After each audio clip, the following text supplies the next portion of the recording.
अभी सप्ताह की महत्वपूर्ण खबरों को सुपरफास्ट तरीके से देखेंगे, रिवीजन करेंगे। 11 दिसंबर को अंतर्राष्ट्रीय पर्वत दिवस के रूप में मनाया जाता है। 2002 में संयुक्त राष्ट्र ने अंतर्राष्ट्रीय पर्वत वर्ष मनाया था। उसके अगले ही वर्ष 2003 से अंतर्राष्ट्रीय पर्वत दिवस के रूप में मनाया जाता है। 2023 की जो थीम है, restoring mountain ecosystem. RCA river city alliance हाल ही में चर्चा में है। जल शक्ति मंत्रालय और आवास व शहरी मामलों के मंत्रालय द्वारा नदी शहरों को जोड़ने के लिए रिवर सिटी अलायंस की स्थापना नवंबर 2021 में हुई थी। इसमें बाद में डेनमार्क का एक शहर भी शामिल हो गया था। क्या नाम था इसका? आरहुस सिटी। हाल ही में चर्चा में आया है क्योंकि इसको और ज़्यादा आगे बढ़ाते हुए कोप 28 जो कि दुबई में संयुक्त अरब अमीरात में कोप 28 का सम्मेलन हुआ, संयुक्त राष्ट्र framework convention on climate change का, उसमें ग्लोबल रिवर सिटी अलायंस की स्थापना हो गई, ये लॉन्च हो गया। कुल 9 देश भारत सहित इसमें शामिल हैं। विनबैक्स 2023 यह भारत और वियतनाम का संयुक्त सैन्य अभ्यास है जो कि वियतनाम की राजधानी हनोई में आयोजित हुआ। पोर्ट लामू केन्या का बंदरगाह है, ध्यान रखिएगा। हाल ही में चर्चा में है क्योंकि भारत का आईएनएस सुमेधा ने इसकी यात्रा की है। Taylor Swift Time person of the year 2023 में इनको स्थान दिया गया है या इनको चुना गया है time person of the year 2023। American pop singer हैं। निखिल डे भारतीय सामाजिक कार्यकर्ता हैं।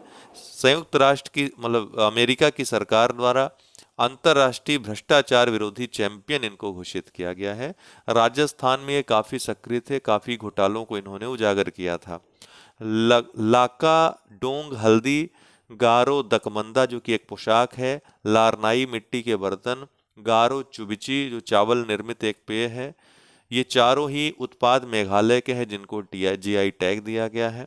अभी हाल ही में उत्तराखंड के 18 उत्पादों को एक साथ जीआई टैग दिया गया और ऐसा पहली बार हुआ है जब किसी राज्य के 18 उत्पादों को एक साथ जीआई टैग प्रदान किया गया हो। वो राज्य कौन सा है? उत्तराखंड।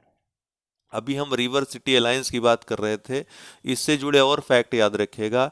मई 2023 में रिवर सिटी अलायंस या नदी शहर गठबंधन का वैश्विक संगोष्ठी अंतर्राष्ट्रीय नदी संवेदनशील शहरों के निर्माण के लिए साझेदारी विषय पर इसका आयोजन नई दिल्ली में हुआ था। नदी शहर गठबंधन की वैश्विक संगोष्ठी मई 2023 में नई दिल्ली में आयोजित हुई थी। मार्च 2023 में, ध्यान रखिए ये बहुत महत्वपूर्ण है, कि संयुक्त राष्ट्र जल सम्मेलन जल कार्यवाही एजेंडा के साथ कहाँ पर आयोजित हुआ? तो न्यूयॉर्क में।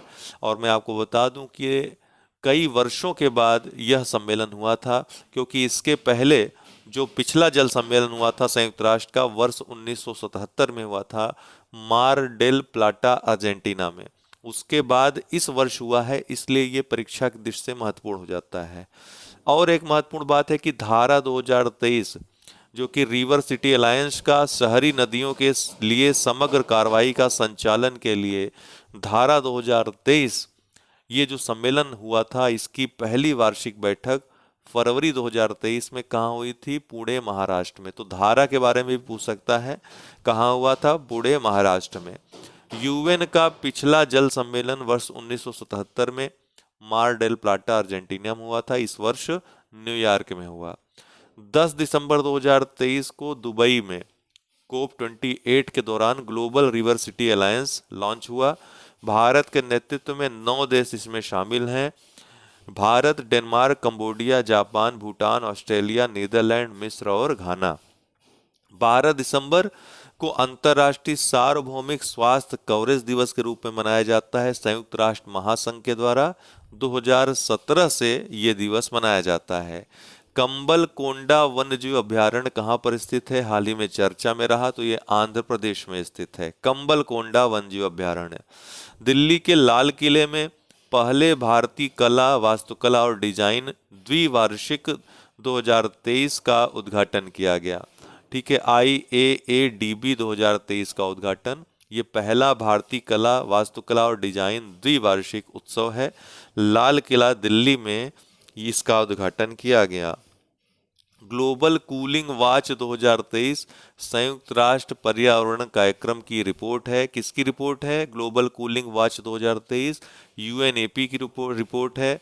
कूलिंग के माध्यम से नेट जीरो उत्सर्जन के तरीकों पर प्रकाश इसमें डाला गया है।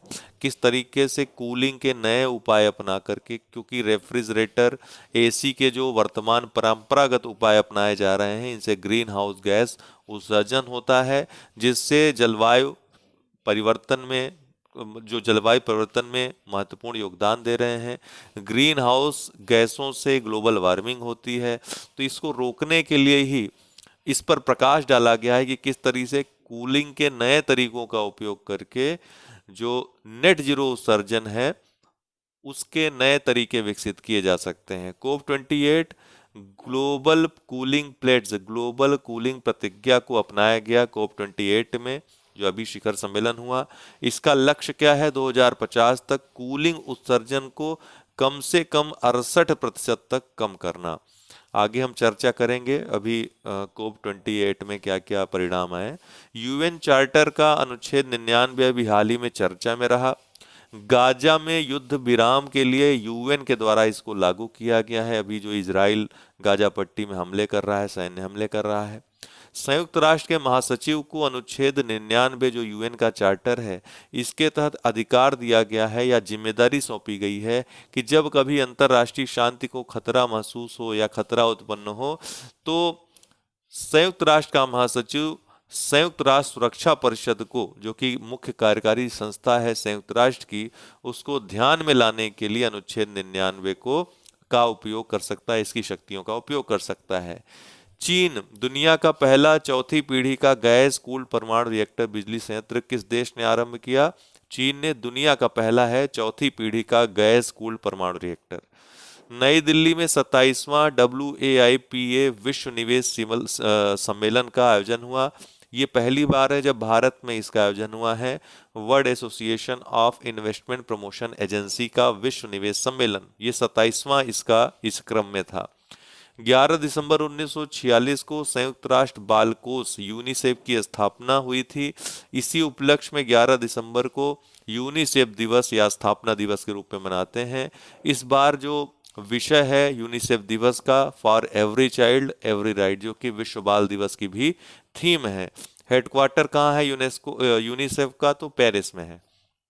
विकसित भारत 2047 वायज ऑफ यूथ पहल की शुरुआत हाल ही में किसने की है? तो प्रधानमंत्री मोदी ने इसकी शुरुआत की। अनुच्छेद 370 का मामला अभी सुप्रीम कोर्ट में 5 जजों की संवैधानिक पीठ ने फैसला सुनाया और इसमें कई याचिकाओं पर फैसला देते हुए सुप्रीम कोर्ट ने सरकार के पक्ष में अपना फैसला दिया कि 370 का हटाया जाना वो ठीक है, वो जबरदस्ती नहीं हटाया गया है, जरूरत थी उसको हटाने की और ये पूर्णतः संवैधानिक तरीके से हटाया गया है। राष्ट्रपति को वो अधिकार था उसको इस मामले में हस्तक्षेप करने का। तो कुल मिलाकर के, हालांकि डिटेल में जाएंगे तो बहुत सारी चीजें, बहुत सारे पॉइंट्स उसमें सामने आते हैं, लेकिन मोटा मोटी ये याद रखिए प्रीलिम्स के लिए। न्यायमूर्ति कौन थे? 5 जज, हो सकता है इनका नाम पूछ ले क्योंकि बहुत बड़ा फैसला था। तो CJI जो चीफ जस्टिस ऑफ इंडिया हैं DY चंद्रचूड़, इसकी अध्यक्षता कर रहे थे। इसके अलावा संजय कौल, संजीव खन्ना, BR गवई और सूर्यकांत, इन 5 जजों की पीठ का ये फैसला था। विदेशों में भारतीय कैदी विचाराधीन भी जिसमें शामिल हैं, विचाराधीन कैदी भी जिसमें शामिल हैं, इनकी कुल संख्या अभी हाल ही में संसद में बताई गई है विदेश राज्य मंत्री के द्वारा। इसके अनुसार कुल संख्या जो है विदेशों में बंद जो कैदी हैं, भारतीय कैदी, 9521 है। इसमें सबसे ज्यादा जो विचाराधीन कैदी या भारतीय कैदी हैं सऊदी अरब में है 2200, उसके बाद संयुक्त अरब अमीरात में है 2143, उसके बाद नेपाल में है 1227, फिर कतर में है 752, उसके बाद कुवैत में 410, पाकिस्तान में 308 भारतीय कैदी हैं, चीन में 180 भारतीय कैदी हैं, बांग्लादेश में 47 भारतीय कैदी हैं और श्रीलंका में मुख्यतः मछुआरे हैं, 23 भारतीय कैदी हैं। कोया जनजाति आंध्र प्रदेश के पापीकोंडा पहाड़ी क्षेत्र में पाई जाती है। बाइसन के संरक्षण के लिए किए गए प्रयास के कारण हाल ही में चर्चा में है। ध्यातव्य है कि बाइसन जो कि जंगली भैंस होती है, इसके सींगों से परंपरागत परमाकोर नामक बांसुरी का निर्माण किया जाता रहा है। इस कोया जनजाति ने क्या किया है कि इनकी सुरक्षा के लिए, इनके संरक्षण के लिए परमाकोर जो कि बांसुरी थी, इसको बनाया जाता था बाइसन के सींग से, इसको परिवर्तित कर दिया है ताड़ के पत्तों से बांसुरी बना करके, इसलिए ये चर्चा में है। ऑपरेशन स्टॉर्म मेकर्स 2, ये क्या है? तो साइबर सुरक्षा अभ्यास है, किसका? इंटरपोल का। लेकिन इस अभ्यास के दौरान नई प्रवृत्ति सामने आई। इंटरपोल के द्वारा ये कहा गया कि मानव तस्करी जो पीड़ित हैं, जिनको एक प्रकार से कह सकते हैं अपहरण कर लिया जाता है या कहीं से बहला फुसला कर ले जाया जाता है, उनको साइबर धोखाधड़ी करने के लिए मजबूर किया जा रहा है। ठीक है, तो इंटरपोल के द्वारा इस ऑपरेशन के दौरान, जो कि साइबर सुरक्षा के लिए था, साइबर अपराधों के खिलाफ था, उसमें नई प्रवृत्ति देखने को मिली है। बन्नी क्या है? घास के मैदान है, ग्रासलैंड है। गुजरात के कच्छ के रन में ये घास के मैदान स्थित हैं। एशिया का सबसे बड़ा घास मैदान स्थल भी इसको कहा जाता है। केंद्र सरकार के द्वारा चीता संरक्षण प्रजनन केंद्र की स्थापना को मंजूरी दी गई है। कहाँ पे? बन्नी घास के मैदान में। डॉक्टर अतुल शाह कोप 28 शिखर सम्मेलन में गेम चेंजिंग इनोवेटर अवार्ड इनको प्रदान किया गया। किसे? डॉक्टर अतुल शाह को। बान की मून संयुक्त राष्ट्र के पूर्व महासचिव हैं। इनको Diwali power of one award 2023, जिसको ऑस्कर ऑफ डिप्लोमेसी भी कहते हैं, प्रदान किया गया। इनके अलावा 3 अन्य लोगों को भी इनके साथ ही प्रदान किया गया। किसको किसको? मिर्सादा कालाकोविक, किम सूक और मिरोस्लाव लाजकाक को। डोनाल्ड टस्क पोलैंड के नए प्रधानमंत्री बने हैं। 5 राज्यों में नए मुख्यमंत्री कौन कौन बने हैं? तेलंगाना में रेवंत रेड्डी, मिजोरम में लालडू होमा, छत्तीसगढ़ में विष्णुदेव साय, मध्य प्रदेश में मोहन यादव और राजस्थान में भजनलाल शर्मा। 33वें व्यास सम्मान 2023, जो कि के बिरला फाउंडेशन के द्वारा 1991 में स्थापित अवार्ड है, 33वां इस बार दिया गया पुष्पा भारती को, उनके संस्मरण, यादें यादें और यादें के लिए। हाल ही में किस देश ने पृथ्वी पर सबसे गहरी भौतिकी प्रयोगशाला शुरू की है? तो चीन ने शुरू की है, सिचुआन प्रांत में। अफगान महिला कौशल विकास केंद्र अफगानिस्तान का एनजीओ है। अंतर्राष्ट्रीय लिंग समानता पुरस्कार 2023, इसको फिनलैंड की सरकार के द्वारा प्रदान किया गया। नई दिल्ली के भारत मंडपम में GPAI global partnership on artificial intelligence शिखर सम्मेलन का आयोजन किया गया। कहाँ पे? नई दिल्ली में। प्रस्थान, ये भारतीय नौसेना का तटीय सुरक्षा अभ्यास है। क्या नाम है इसका? प्रस्थान। 12 दिसंबर को विश्व स्वास्थ्य संगठन का सार्वभौमिक स्वास्थ्य कवरेज दिवस ये मनाया जाता है। 2017 से इस दिवस को मनाने की शुरुआत हुई थी। UNGA के द्वारा इसकी घोषणा की गई थी। थीम क्या है 2023 की? Health for all, time for action, इस बार की थीम है, महत्वपूर्ण है, याद रखिएगा। 14 दिसंबर को राष्ट्रीय ऊर्जा संरक्षण दिवस के रूप में मनाया जाता है। इस बार ऊर्जा संरक्षण दिवस के अवसर पर विज्ञान भवन नई दिल्ली में समारोह आयोजित हुआ, जिसमें राष्ट्रपति द्रौपदी मुर्मू शामिल हुई।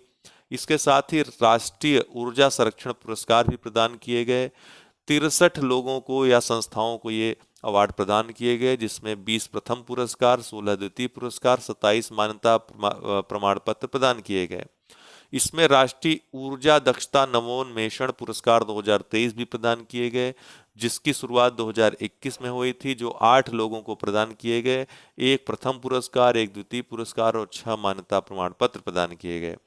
इसके साथ ही राष्ट्रीय चित्रकला प्रतियोगिता का भी आयोजन हुआ 2005 से, जिसका आयोजन हो रहा है। आपको बता दें कि ये आयोजन और ये समारोह, ये दिवस मनाने का जो नोडल एजेंसी है वो ऊर्जा दक्षता ब्यूरो है, ब्यूरो ऑफ एनर्जी इफिशियंसी है। ये एक वैधानिक निकाय है जिसकी स्थापना ऊर्जा संरक्षण अधिनियम 2001 के तहत की गई है। ठीक है, ऊर्जा संरक्षण अधिनियम 2001 के तहत विद्युत मंत्रालय के अंतर्गत एक विभाग है, BEE। ठीक, उसकी स्थापना कब हुई थी? 1 मार्च 2002 को। हेडक्वार्टर इसका कहाँ है? सेवा भवन नई दिल्ली में। ये एक वैधानिक निकाय है क्योंकि इसकी स्थापना ऊर्जा संरक्षण अधिनियम 2001 के तहत की गई है। ऊर्जा संरक्षण अधिनियम का भी मिलान करने के लिए आएगा 2001, याद रखिएगा। अमृत तकनीकी, अभी हाल ही में IIT मद्रास ने पानी से आर्सेनिक व धातु आयनों को हटाने की यह तकनीक विकसित की है जिसका नाम है अमृत। अल्मोड़ा फाल्ट या अल्मोड़ा भ्रंश हाल ही में चर्चा में रहा। अल्मोड़ा कहाँ पे है? उत्तराखंड का एक जिला है, तो उसी नाम से है अल्मोड़ा फाल्ट। ये पश्चिमी नेपाल में स्थित एक भूवैज्ञानिक दोष है जिसका विस्तार उत्तराखंड तक है। कुमायूं में इससे संबंधित दो थ्रस्ट हैं, साउथ अल्मोड़ा और नॉर्थ अल्मोड़ा। अभी हाल ही में ये चर्चा में रहा क्योंकि एक मंत्री ने कहा है कि जो हाल ही में भूकंप ज्यादा आए हैं उसके पीछे कहीं न कहीं अल्मोड़ा भ्रंश जिम्मेदार है। ठीक है। हालांकि अन्य जो भूवैज्ञानिक हैं उन्होंने इस थ्योरी को मना किया। उन्होंने कहा कि जो प्लेट टेक्टोनिक्स है, जो भारतीय प्लेट यूरेशियन की प्लेट की तरफ खिसक रही धीरे धीरे, उस वजह से भूकंप और ज्यादा तेजी से बढ़े हैं। आने वाले समय में उनकी संख्या और बढ़ सकती है और भयावह भी हो सकते हैं। मिसर सैट 2 चीन और मिस्र का संयुक्त ये कार्यक्रम है, उपग्रह लॉन्च किया गया जियोकॉन सैटेलाइट लॉन्च सेंटर से। गोबी रेगिस्तान जो कि चीन में स्थित है, यहाँ पर जियोकॉन सैटेलाइट लॉन्च सेंटर है। यहीं से चीन और मिस्र का ये संयुक्त उपग्रह है, मिसर सैट इसका नाम है, इसको लॉन्च किया गया। जुके 2Y3 ये क्या है? तो दुनिया का पहला मीथेन संचालित रॉकेट है जिसको लैंड स्पेस टेक्नो कंपनी के द्वारा लॉन्च किया गया। ये भी चाइना की कंपनी है और जियोकॉन सैटेलाइट सेंटर से इसको लॉन्च किया गया है। दुनिया का पहला मीथेन संचालित रॉकेट है, इसलिए पूछ सकता है इसके बारे में। नेहल गुप्ता उत्तर प्रदेश के पैरा खिलाड़ी हैं। खेलो इंडिया नेशनल पैरा गेम्स 2023 जो कि दिल्ली में आयोजित हुए, इसमें स्वर्ण पदक इन्होंने जीता। अब यहाँ पर प्रश्न आप हमको बताएंगे, उत्तर इसका कमेंट बॉक्स में देंगे कि खेलो इंडिया नेशनल पैरा गेम्स 2023 जो कि दिल्ली में आयोजित हो रहे हैं, ये पहले गेम्स हैं पैरा गेम्स इसके अंतर्गत। इसमें जो शुभंकर है वो क्या है आप लोग, और शुभंकर का अर्थ क्या होता है ये भी आप हम लोगों को बताएंगे, आप लोग हमको बताएंगे कमेंट बॉक्स में। ये आज आपका प्रश्न है। माली अफ्रीकी देश है, इसकी राजधानी बमाको है। संयुक्त राष्ट्र शांति मिशन यूएन बहुआयामी एकीकृत स्थिरीकरण मिशन के रूप में जो जाना जाता था, 10 वर्षों के बाद समाप्त हो गया है आधिकारिक रूप से। कहाँ पे? माली में। पटना बिहार में 26वें पूर्वी क्षेत्रीय परिषद की बैठक आयोजित हुई। पूर्वी क्षेत्रीय जो परिषद है इसका मुख्यालय कहाँ है? कोलकाता में है। ये एक वैधानिक निकाय है दोस्तों। राज्य पुनर्गठन अधिनियम 1956 के भाग 3 के तहत 5 क्षेत्रीय परिषदों का गठन किया गया है। कौन कौन है ये? उत्तरी, मध्य, पूर्वी, पश्चिमी और दक्षिणी, जिसमें से मध्य का मुख्यालय उत्तर प्रदेश में प्रयागराज में है। ठीक है, तो ये सब चीजें आपको याद रहनी चाहिए। इसके अध्यक्ष गृह मंत्री होते हैं, उपाध्यक्ष इसके मुख्यमंत्री जो जो राज्य सम्मिलित हैं उस क्षेत्रीय परिषद में बारी बारी से एक एक वर्ष के लिए मुख्यमंत्री उपाध्यक्ष के पद पर रहते हैं। अध्यक्षता कौन करता है? गृह मंत्री करता है। आपको बता दें कि एक और क्षेत्रीय परिषद का गठन किया गया जिसका नाम पूर्वोत्तर परिषद है। इसमें पूर्वोत्तर के 8 राज्य शामिल हैं जो किसी क्षेत्रीय परिषद का हिस्सा नहीं है, लेकिन इसकी जो स्थापना हुई थी राज्य पुनर्गठन अधिनियम 1956 के तहत नहीं हुई थी। इसकी स्थापना पूर्वोत्तर परिषद अधिनियम 1971 के तहत हुई थी। हेडक्वार्टर इसका शिलोंग में है। इसमें 8 राज्य जो हैं अरुणाचल, असम, सिक्किम, मणिपुर, मेघालय, त्रिपुरा, मिजोरम और नागालैंड। पूर्वोत्तर क्षेत्र विकास मंत्रालय के अंतर्गत ही आता है, गृह मंत्रालय के अंतर्गत नहीं आता है। इसका भी पदेन अध्यक्ष लेकिन गृह मंत्री ही होता है, बाकी सारी चीजें वैसी ही रहती हैं। लक्षद्वीप व अंडमान जो है वो किसी भी क्षेत्रीय परिषद का हिस्सा नहीं है, ध्यान रखिएगा। पूर्वी क्षेत्रीय परिषद जिसकी अभी 26वीं बैठक हुई है पटना बिहार में, अर्थात इस साल जो मुख्यमंत्री हैं नीतीश कुमार वो इसकी अध्यक्षता कर रहे हैं। हमने कहा ना कि हर साल एक एक मुख्यमंत्री जो विभिन्न राज्यों का है वो करेगा। जैसे पूर्वी क्षेत्रीय परिषद में कौन कौन से राज्य शामिल हैं? बिहार, झारखंड, उड़ीसा और वेस्ट बंगाल। तो इस बार बिहार के मुख्यमंत्री का नंबर है, अगले वर्ष किसी और मुख्यमंत्री का नंबर रहेगा। इसके जो सदस्य होते हैं कौन कौन होता है? तो चीफ मिनिस्टर प्रत्येक राज्य के, इसके अलावा राज्यपाल के द्वारा नामित 2 मंत्री और जो संघ राज्य क्षेत्र हैं उनके 2 सदस्य इसके सदस्य रहते हैं। 15 दिसंबर को दोस्तों अंतर्राष्ट्रीय चाय दिवस के रूप में मनाया जाता है। संयुक्त राष्ट्र महासंघ के द्वारा आधिकारिक रूप से इस दिवस की घोषणा की गई। 21 मई वाला जो चाय दिवस है वो अनौपचारिक रूप से मनाया जाता रहा है, वो कोई आधिकारिक दिवस नहीं है, लेकिन उसको भी 21 मई भी पूछेगा तो वो भी चाय दिवस के रूप में मनाया जाता है। ये एक फैक्ट है, ध्यान रखिएगा। ड्रग्स व अपराध पर संयुक्त राष्ट्र कार्यालय UN office on drugs and crime की एक रिपोर्ट सामने आई है, जिसके अनुसार अफीम के उत्पादन में म्यांमार अब विश्व का सबसे बड़ा देश हो गया है। म्यांमार अब विश्व का सबसे बड़ा अफीम उत्पादक देश हो गया है। अफगानिस्तान को पीछे छोड़ दिया है। कारण क्या रहा है? तालिबान की सरकार आने के बाद वहां पर अफीम के उत्पादन पर तरह तरह के प्रतिबंध लग गए हैं। इसके अलावा म्यांमार की आर्थिक स्थिति से उबारने के लिए वहां पर अफीम का उत्पादन बढ़ गया है। ये दोनों ही कारण रहे हैं। अफीम पोस्ता के पौधा, जिसको पापावर सेमनीफेरम कहते हैं, उससे प्राप्त किया जाता है। वालपराई पठार कहाँ पर स्थित है? तमिलनाडु में स्थित है। अनामलाई टाइगर रिजर्व का एक हिस्सा है ये। चाय, कॉफी, इलायची के लिए इसको जाना जाता है। हाथियों के प्रवास के लिए फेमस है। हाल ही में ये चर्चा में रहा। नितिन साहनी बुकर पुरस्कार 2024 के निर्णायक मंडल में इनको शामिल किया गया है। किसे? नितिन साहनी को। बुकर पुरस्कार 2023 किसको प्रदान किया गया है इस वर्ष का? पॉल लिंच को, पैगंबर सॉन्ग के लिए। वहीं अंतरराष्ट्रीय बुकर पुरस्कार 2023 प्रदान किया गया है जॉर्जी गोस्पोंडिनो को।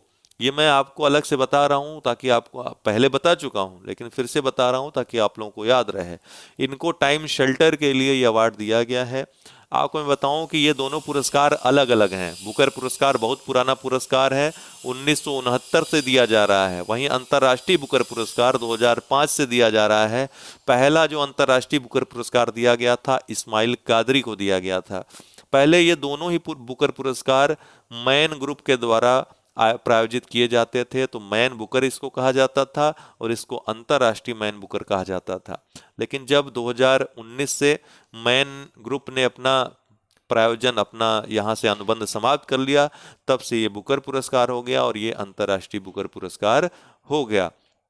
दोनों में अंतर मैंने आपको उस दिन बताया था कि बुकर पुरस्कार ये किसको दिया जाता है? अंग्रेजी, मूलतः अंग्रेजी में लिखी रचना को के लिए दिया जाता है जिसका यूके में प्रकाशन हुआ हो। वहीं अंतर्राष्ट्रीय बुकर पुरस्कार अंतर्राष्ट्रीय स्तर पर, बुकर पुरस्कार ये अंग्रेजी में रचना को दिया जाता है। दूसरी बात मैंने कहा कि यूके में इसका प्रकाशन हुआ हो। तीसरी बात, केवल राष्ट्रमंडल देशों के ही नागरिकों को ये पुरस्कार दिया जाता है। ठीक, ये तीसरी चीज है।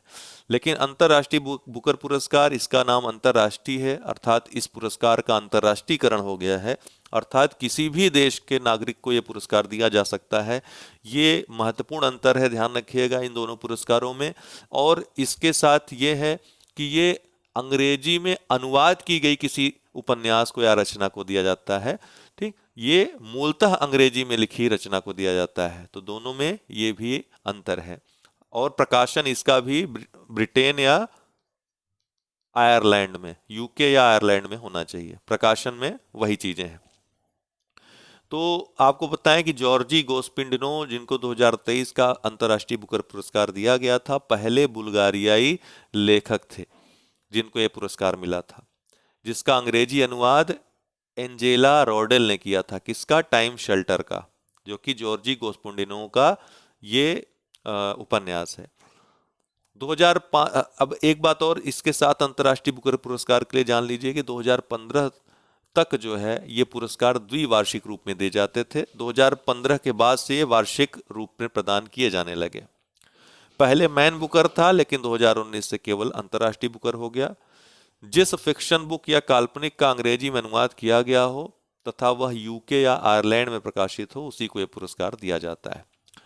बुकर पुरस्कार की बात करें इसके पहले वाली की, तो 1969 से इसको प्रदान किया जाता है। पहला बुकर पुरस्कार पीएच नूबी को दिया गया था। राष्ट्रमंडल देशों में मूलतः अंग्रेजी में लिखे उपन्यास को यह दिया जाता है, लेकिन उसका प्रकाशन यूनाइटेड किंगडम में होना चाहिए, ये अनिवार्य है। भारत की दृष्टि से देखें तो बुकर पुरस्कार अभी तक 5 लोगों को प्रदान किया गया है। अंतर्राष्ट्रीय बुकर पुरस्कार केवल एक को मिला है, वो भी 2022 में। बुकर पुरस्कार जिन 5 को मिला है उनमें सबसे पहले वीएस नायपाल आते हैं 1971 में। इन अ फ्री स्टेट, ये किताबें भी बहुत महत्वपूर्ण हैं, अक्सर किस एग्जाम से पूछी जाती हैं। ठीक, वीएस नायपाल 1971 में इन अ फ्री स्टेट के लिए, अरुंधति राय 1997 में the God of small things के लिए। ये सलमान रुश्दी को दूसरी बार मिला था, यहाँ पर मैंने लगा दिया है, क्रम गलत हो गया यहाँ पे। दूसरी बार सलमान रुश्दी को दिया गया 1981 में मिडनाइट चिल्ड्रन के लिए। तीसरा अरुंधति राय को दिया गया 1997 में the God of small things के लिए। चौथा किरण देसाई को दिया गया 2006 में द इनहेरिटेंस ऑफ लॉस के लिए। पांचवा अरविंद अडीगा को दिया गया 2008 में द वाइट टाइगर के लिए। ये सभी जो कि पुस्तकें हैं बहुत महत्वपूर्ण हैं। अंतर्राष्ट्रीय बुकर पुरस्कार गीतांजलि श्री को दिया गया 2022 में रेत समाधि हिंदी रचना के लिए। इसका अनुवाद डेजी रॉकवेल ने किया था टॉम्ब ऑफ सैंड के नाम से। तो पहली हिंदी रचना थी जिसको अंतर्राष्ट्रीय बुकर पुरस्कार मिला, और गीतांजलि श्री पहली हिंदी लेखिका या भारत की लेखिका थी, या पहली भारतीय थी जिनको अंतर्राष्ट्रीय बुकर पुरस्कार मिला। Mercer quality of living index 2023 जो जारी हुआ, इसमें पहले स्थान पे रहने योग्य सबसे अच्छा स्थान ऑस्ट्रिया की राजधानी वियना है। दूसरे स्थान पे ज्यूरिख है स्विट्जरलैंड का। तीसरे स्थान पे न्यूजीलैंड का ऑकलैंड है। भारत की तरफ से जो पहले नंबर पे है हैदराबाद है, इस लिस्ट में 153वें स्थान पे है। दूसरे पे पुणे है 154वें स्थान पे। तीसरे पे बेंगलुरु है 156वें स्थान पे। चौथे पे चेन्नई है 161वें स्थान पे, और पांचवें पे मुंबई है 164वें स्थान पे। जैस्पर ये उष्णकटिबंधीय चक्रवात है, उत्तर पूर्वी ऑस्ट्रेलिया में ये आया है। जैस्पर क्या है? उष्णकटिबंधीय चक्रवात है। विभिन्न विधानसभाओं के जो नए अध्यक्ष बने हैं, मध्य प्रदेश के नरेंद्र सिंह तोमर जो कृषि मंत्री थे, पहले कैबिनेट मंत्री केंद्र सरकार में।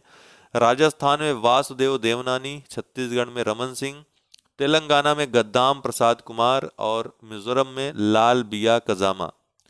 अनीश दयाल सिंह सीआरपीएफ के डायरेक्टर जनरल हैं।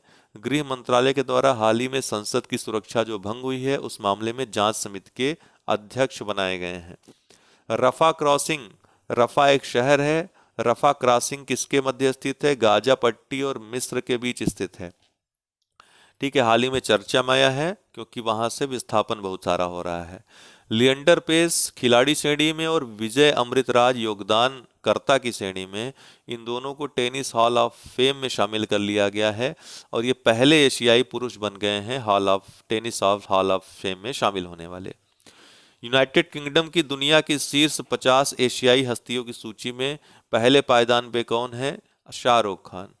Savita Ladage royal society of chemistry London का, इनको प्रतिष्ठित न्यू होम पुरस्कार 2023 मिला। ये भारतीय रसायनज्ञ हैं। बाराकुडा भारत की सबसे तेज सौर इलेक्ट्रिक नाव है। क्या नाम है इसका? बाराकुडा, जो कि अलापुझा जिला केरल में लॉन्च की गई। नई दिल्ली में आसियान भारत बाजरा महोत्सव का आयोजन हुआ। पूछेगा आसियान भारत बाजरा महोत्सव का आयोजन कहाँ हुआ? नई दिल्ली में। 16 दिसंबर को विजय दिवस के रूप में मनाया जाता है। 1971 में भारत की पाकिस्तान पर शानदार विजय की उपलब्धि के रूप में इस विजय दिवस को मनाया जाता है। तीनों ही सेनाओं के लिए ये बहुत ही गर्व का विषय है, गर्व का दिवस है। इंदिरा गांधी शांति पुरस्कार 2023 पहला डैनियल बरेन, ये 2 लोगों को मिला। डैनियल बरेनबोइम को, पियानो वादक हैं, इजराइल फिलिस्तीन शांति के समर्थक हैं। वहीं दूसरा जो दूसरे व्यक्ति हैं अली अबू अव्वाद हैं, फिलिस्तीनी शांति कार्यकर्ता हैं। इन दोनों लोगों को इंदिरा गांधी शांति पुरस्कार 2023 के लिए चुना गया। एक्टोसाइट ये क्या है? तो अभी हाल ही में FSSAI के द्वारा इसके प्रयोग को अनुमोदन मिल गया है। अब इसका प्रयोग किया जा सकता है भारत में। परमाणु ऊर्जा विभाग भारत के द्वारा विकसित कैंसर रोगियों के जीवन की गुणवत्ता को बढ़ाने वाली टैबलेट है। कैंसर के उपचार के समय रेडियोथेरेपी, कीमोथेरेपी आदि के दौरान अक्सर मरीजों का जो शारीरिक संतुलन है बिगड़ जाता है, शरीर में कई विकृतियां उत्पन्न हो जाती हैं या शरीर कमजोर हो जाता है। उसी से लड़ने के लिए एक्टोसाइट को बनाया गया है। पंगोलाखा वन्यजीव अभ्यारण्य सिक्किम में स्थित है, ध्यान रखिएगा। पंगोलाखा या पंगोलाखा वन जीव अभ्यारण्य। भारत में अब तक के सबसे ऊंचाई लगभग 3640 मीटर पर यहाँ पर बाघ देखा गया, इसलिए चर्चा में है। पेंगोलखा पर्वतमाला के पास यह स्थित है, जो कि सिक्किम को भूटान से अलग करती है। सिक्किम का सबसे बड़ा वन्यजीव अभ्यारण्य भी है ये। सिक्किम, बंगाल तथा भूटान के ट्राई जंक्शन पर यह स्थित है। लाल पांडा, कस्तूरी मृग, हिम तेंदुआ, गोरल और काला भालू के लिए इसको जाना जाता है। सोंगमो झील, रंगपो व जलढाका नदियां यहाँ पर बहती हैं। COP28 UNFCCC का संयुक्त राष्ट्र framework convention on climate change का दुबई, संयुक्त अरब अमीरात में आयोजित हुआ। इसमें क्या क्या परिणाम सामने आए हैं? तो हानि व क्षति, loss and damage fund launch हुआ। इस लॉन्च करने पर सहमति बनी। इसके लिए विश्व बैंक 4 वर्षों के लिए इससे जुड़ेगा। सभी विकासशील इसके लिए पात्र होंगे, कोई भी जुड़ सकेगा विकासशील देश, और योगदान इसमें स्वैच्छिक होगा। भारत ने किसी कारण से अपने टेक्निकल कारण गिनाते हुए और अस्पष्ट व्यवस्था के कारण इसमें जुड़ने से मना कर दिया, योगदान करने से मना कर दिया। चाइना ने भी योगदान करने से मना कर दिया, ध्यान रखिएगा। ग्लोबल स्टॉक टेक GST भी जारी हुई। पेरिस उत्सर्जन लक्ष्यों की प्रगति समीक्षा के लिए ग्लोबल स्टॉक टेक को जारी किया गया। इसकी 5वीं ये रिपोर्ट थी जो जारी हुई।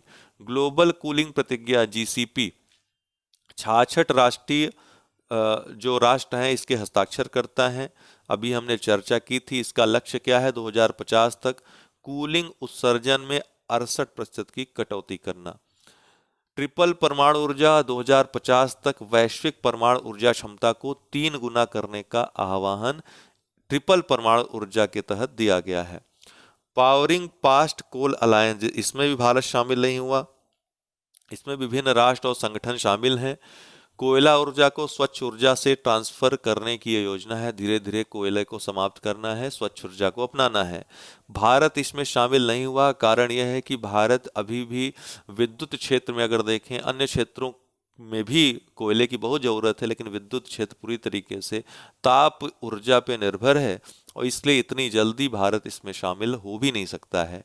Champ coalition for high ambition multi level partnership, इस पे 65 देशों ने हस्ताक्षर किए। ये शुरू हुआ। बिल्डिंग ब्रेक थ्रू पहल शुरू हुई।